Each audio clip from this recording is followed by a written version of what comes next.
이게 홍콩전에서 저메인 료가 유키소마 크로스 받아가지고 골 넣었던 장면하고 완전히 똑같습니다. 데칼코마니에요.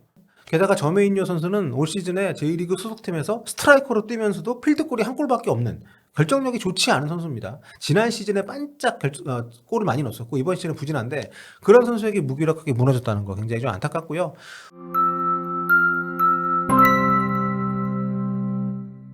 안녕하세요. 볼넷TV 성욱입니다. 대한민국 축구대표팀이 동아시안컵 최종전 사실상 결승전이었던 한일전에서 0대1로 패배를 했습니다. 완패였고요. 자, 2승 1패로 최종 준우승을 기록을 했습니다. 우승팀은 일본이 3전 전승으로 차지를 했고 지난 대회에 이어서 2회 연속 우승입니다. 일본이 연속 우승한 것은 처음이에요. 대회 역사를 새로 썼고요. 하지만 더 큰 역사, 굴욕의 역사도 썼습니다. 이건 우리가 썼고요. 자, 이날 패배로 대한민국은 한일전 역대 성적에서 42승 23무 17패 여전히 앞선 그런 우세한 성적을 냈지만 최근 10경기 성적은 크게 밀리게 됐습니다. 2승 3무 5패 9골 넣고 16골 실점. 좀 격차가 좀 벌어지고 있죠. 게다가 벤투 시절에 0대3으로 2연패를 당한 상태에서 이번 경기 했잖아요. 이번 패배까지 이렇게 되면 한일전 3연패 굴욕인데 게다가 이 3연패에서 단 한 골도 못 넣고 있습니다. 일본 상대로 최근 3경기 무득점 3연패. 왜 자꾸 굴욕 하냐면 진짜 굴욕이라서 그런 거거든요. 한일전 역사상 우리가 A매치 3연패 당한 게 이번이 처음입니다. 역사상 한 번도 우리가 일본 상대로 A매치에서 3번 연속 진 적이 없는데 2011년부터 우리가 3연패가 있긴 한데 그때는 2011년 아시안컵 4강전이 승부차기 패배이기 때문에 승부차기는 이제 공식 기록상 무승부여서 요거는 3연패가 아니고요. 오피셜리는 이번 3연패가 이제 첫 한일전 3연패입니다. 1954년입니다. 역대 첫 한일전 열렸던 게 그 이후로 71년 동안 한일전 3연패가 한 번도 없었는데 이번에 새 역사를 쓴 거니까 진짜 안타까운 치욕적인 기록이고요. 2020년대 들어서 우리가 한일전을 딱 3번 했거든요. 근데 아직까지 한 골도 못 넣고 있습니다. 이게 참 점점 우리가 격차가 벌어진다 말은 하지만 붙을 일이 별로 없었고 또 이번 같은 경우도 좀 정예 멤버끼리 맞대결 아니기 때문에 핑계거리가 없는 것은 아니지만 그래도 그렇게 따지면 더더군다나 빠진 선수들은 그쪽이 더 많기 때문에 무득점으로 진 것은 너무 좀 마음이 아프고 화가 나는 일이고요. 원래 대한민국은 일본을 만나서 질 때도 있지만 지더라도 골은 넣는 팀의 이미지가 확실하게 있는 팀이었습니다. 그러니까 이전까지. 그러니까 20세기 내내 우리가 한일전 61경기에서 무득점 패배를 딱 3번밖에 안 했던 팀이거든요. 그런데 21세기 들어서는 최근 3연패 포함해서 무득점 패배가 21세기에 20경기 한일전이 있었는데 벌써 6번째입니다. 참 안타깝고요. 비록 1군 맞대결은 아니긴 했지만 홈에서 열린 경기였고 상대가 이날 그렇게 좋은 경기력을 보인 팀은 아니었다는 점에서 무득점 패배는 정말 상당히 실망스럽습니다. 그런데 경기 후에 회장이죠. 우리 홍명보 감독이 이런 얘기를 했어요. 우리 선수들 충분히 좋은 경기력 보여줬다. 우리 준비한 대로 잘했다. 골이 안 들어간 건 아쉽고 진 건 아쉽지만 선수들 잘했다. 희망을 봤다. 이런 얘기를 좀 했습니다. 상대도 우리와 비슷한 운영을 했는데 우리가 전체적으로 더 좋은 경기력을 보여준 것 같다. 모르겠습니다. 이 진심일까요? 이 경기를 통해서 과연 좋은 경기력을 경기 전에 그런 얘기를 했잖아요. 한일전 중요하지만 과거에 정말 한일전은 무조건 이겨야 되고 다른 걸 떠나 결과가 중요하고 이런 시대와 지금은 달라졌다라는 뉘앙스의 얘기를 좀 홍명보 감독이 했었는데 이렇게 되면은 질까봐 변명했다라는 일부의 비판에 대해서 할 말이 없어지는 상황이 아닌가 싶어요. 왜냐하면 사실 졸전 끝에 졌는데 이거를 좋은 경기력을 보여줬더라고 얘기를 한다는 거는 납득이 좀 가지 않습니다.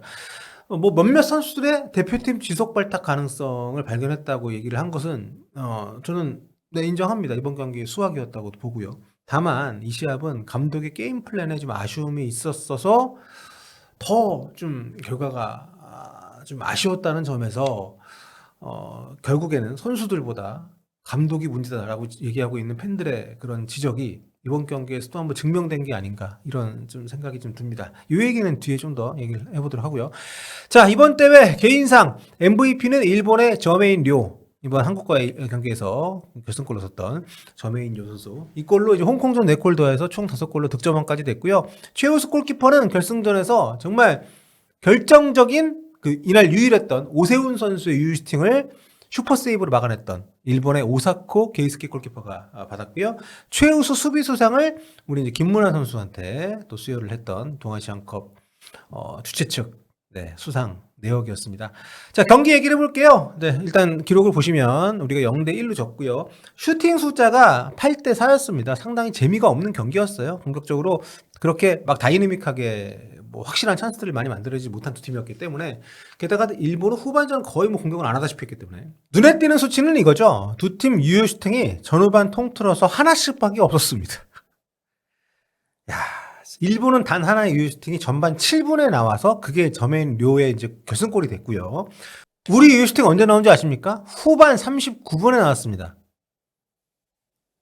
이호지 선수가 아주 기가 막힌, 거의 들어갈 줄 알았는데 이거를 이제 오스카 선수 막아냈고, 아무튼 그게 유일한 유효 슈팅이었어요. 그러니까 경기 운영의 어떤 묘가 확실히 차이가 있는. 일본은 초반에 집중력을 발휘해서 리드를 잡아서 경기를 주도적으로 끌고 갔고, 우리는 초반에 실점하고 좀 끌려가는 경기를 했고, 그나마 공격의 완성도가 떨어지면서 첫 번째 유슈팅이 무려 이 경기 끝날 쯤에 나왔다는 거는 상당히 좀 문제가 있는 경기였다는 거고요.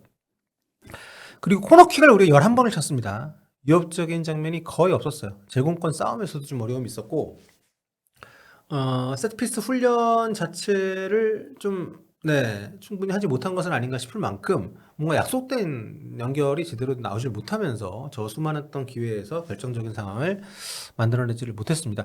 우리가 사실 이번 대회에 좀 핑계가 될 게 없는 것이, 일본은 대회 개막 전 주말 라운드를 소속팀에서 다 소화를 하고 왔습니다. 그러니까 우리보다 소집이 사흘인가 늦게 됐어요.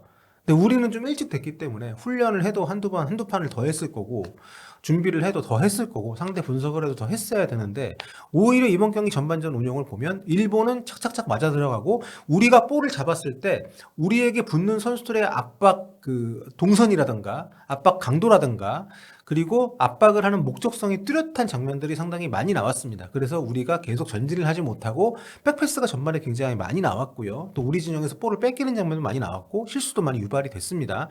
그런 식으로 이 팀이 갖고 있는 전술적인 어떤 컨셉, 그리고 해왔던 훈련 방식, 이런 것들이 이 선수들이 A대표팀의 소집이 거의 안 되는 선수들임에도 불구하고 일본은 빠르게 주입이 되고 빠르게 선수들이 공유를 하면서 이번 대회 경기들을 치렀던 반면에, 우리는 해왔던 전술이 아니잖아요. 4백 위주의 경기를 하다가 3백으로 바꾸기도 했었고, 또 새롭게 대표팀에 소집된 선수들이다 보니까 그런 것들이 시간적인 우리가 더 어드밴티지가 있었음에도 불구하고 선수들에게 공유되고 좀 숙지가 덜 된 느낌이 확실히 있었습니다. 그래서 우리가 앞선 홍콩전과 중국전에서 우리가 3백 뭐 이렇게 해도 되네? 이런 생각이 들었던 게 얼마나 오만한 것이었는지를 이번 일본전에서 확실히 좀 점검을 할 수 있는 그런 경기가 되지 않았나 싶습니다. 3백을 쓰는 이유가 굳이 이날 경기에서는 활용이 안 됐습니다. 그러니까 우리가 윙백들을 올리고 이제 공격수들까지 더해서 우리가 온도볼 상황에서 상대 진영 넘어갔을 때 5명의 선수가 앞쪽에 이렇게 늘어서 있으면은 중앙 쪽에서 상대를 끄집어내든 아니면 반대쪽 전환시켜주고 그 만들어진 뒷공간에서 뭔가 크로스라든가 슈팅을 때릴 수 있는 공간을 만들어내든, 이런 식의 확실한 패턴 플레이가 나와야 되는데 그런 패턴 플레이가 전혀 구사가 되질 않으면서 어정쩡한 상황에서 상대에게 크로스를 카운터를 허용하며 실점하는 이런 장면도 나왔었고요. 전체적으로 좀 준비가 전혀 되지 않은 듯한 팀으로서의 축구를 보여주지 못하는 그런 모습 속에서 한일전을 무기력하게 무득점 패배를 하고 말았습니다. 그나마 가장 위협적이었던 것은 나상호 선수가 전반 6분에 슈팅 때리는 게 수비 맞고 굴절돼가지고 골대 때리고 나왔던 거, 요게 유일했어요. 그리고는 막판에 이호지 선수의 바이시클킥 하나 정도. 이날 3백 대 3백으로 만난 두 팀입니다. 상당히 흡사한 전형이었고요. 선발 라인을 보시면은 우리가 이렇게 3백 형태로 3-4-3으로 나왔는데, 전술적으로 홍명보 감독이 아무래도 일본에서 축구를 오래 했고 일본 쪽하고 좀 교류가 많았기 때문인지 일본 대표팀에서 아이디어를 많이 얻은 것 같다는 느낌을 이번 때 많이 받았습니다. 홍콩 중국전에서는 그게 좀 먹혔는데 일본전에서는 전혀 안 먹혔고요. 일단 양쪽 윙백들의 공격 가담이 일본전 때는 전혀 되질 않았습니다. 일본 선수들 거꾸로 일본이 우리가 홍콩 중국 때 했던 것처럼 윙백들이 상당히 많이 올라오는데 뭐 유키 소마라든가 헨리 모치즈키라든가 이런 선수들 따라가느라고 정신이 없었어요.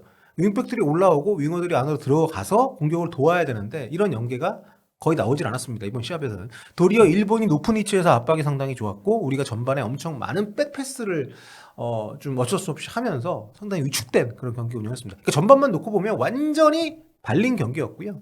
거기다 실점까지 했기 때문에. 그리고 실점 장면 다시 한번 보겠습니다. 이거 홍콩전에서 제가 이 실점 장면에 굉장히 좀 화가 나고 안타까웠던 이유는 이게 홍콩전에서 저메인 료가 유키소마 크로스 받아가지고 골 넣었던 장면하고 완전히 똑같습니다. 데칼코만이에요. 그러니까 알면서도 당한 거죠. 아니면 데뷔가 제대로 안 됐거나. 너무 실망스러운 실점입니다. 유키소마 쪽에서 저메인류 쪽으로 연결되면서 이제 저메인류 선수가 홍콩전 4골 넣고 또 유키소마가 도움 헤드트릭을 했던 그런 경기를 이번 대회에 했는데 요 루트를 완전히 놓치면서 실점을 했기 때문에 게다가 저메인요 선수는 올 시즌에 J리그 소속팀에서 스트라이커로 뛰면서도 필드골이 한 골밖에 없는 결정력이 좋지 않은 선수입니다. 지난 시즌에 반짝 골을 많이 넣었었고 이번 시즌은 부진한데 그런 선수에게 무기력하게 무너졌다는 거 굉장히 좀 안타깝고요. 후반전에 일본이 에너지 레벨이 급격하게 떨어지면서 압박을 좀 안 했고 수비 조직에 신경을 좀 많이 쓰는 운영을 좀 했다는 게 좀 보였는데 그래서인지 우리가 공은 더 오래 소유를 했지만 타격감 있는 공격을 거의 만들지 못했습니다. 후반 39분에 첫 이유승 만들었으니까 뭐 말해 뭐합니까? 그나마 후반에 우리가 뒤지고 계속 이제 골을 넣어야 되는 상황이 오니까 포백으로 바꾸고 이호재에 이제 오세훈까지 투입을 하면서 이제 트윈타워 세우고 이렇게 좀 안 풀리고 막 쫓아가는데 골 안 터지는 팀의 전형적인 대응. 여기에 또 일본 뭐 라인 내려가지고 잘 막았고요. 그러니까 주도권 뺏기고 황급하게 쫓아가는 경기 운영을 했다는 것이 좀 아쉽고요. 그나마 이번 대회 내내 유지하고 뭔가 테스트를 실전에서 하겠다던 3백 운영도 포기하면서 한일전 패배를 피하려고 했던 게 먹히지 않았기 때문에 목적도 달성에 실패를 했고 과정에서도 결국에는 끝까지 어떤 그런 추심을 견제하지 못했다는 거 안타까운 결과입니다. 저는 뭐 기존 플랜 A가 있기 때문에 플랜 B를 뭐 테스트할 필요가 있다. 이런 언론에는 동의합니다. 다만 지금 이 멤버들로 월드컵 치르지 않을 거잖아요. 그런데 지금 이 소집에서 이런 전술 변화를 가동하는 게 과연 얼마나 영향력이 있는, 의미가 있는 시도인지는 잘 모르겠습니다. 그나마 그 전술에 맞는 선수들을 위주로 소집한 것도 아니었고요. 윙백 자원 태부적했고 센터백들 역시 3백에 맞는 선수들이 이 중에 과연 몇인지 돌아보게 만들었고요. 월드컵이라는 긴 여정을 준비하는 과정에서 3차 예선도 준비 테스트의 과정이 되었어야 했다고 저는 뭐 주구장창 주장을 해왔죠. 하지만 매 경기 어려운 경기를 했고 월드컵 진출 자체가 이게 그렇게 생각보다 수월하지 않네. 매 경기 최선 이렇게 되다 보니까 이제 시간도 별로 없는 상황에서 애매한 성격의 대회, 애매한 시도, 애매한 결과 정말 뭐 하나 속 시원하게 얻은 게 없는 뭐 K리그 일부 선수들의 장점을 봤다라고 하지만 결국 그 중에 월드컵 갈 선수가 몇 명인지는 모르겠습니다만 월드컵이라는 큰 목표를 준비해 나가는 과정에서 동아시안컵이 과연 얼마나 성공적이었는지에 대해서 한일전이 많은 것을 되묻게 하는 그런 결과를 안겨줬습니다. 자, 뭐 한일전 이런 식으로 가는 거 참 원치 않는데 너무 좀 안타까운 굴욕적인 기록이 쓰여졌고요. 마음이 아픕니다.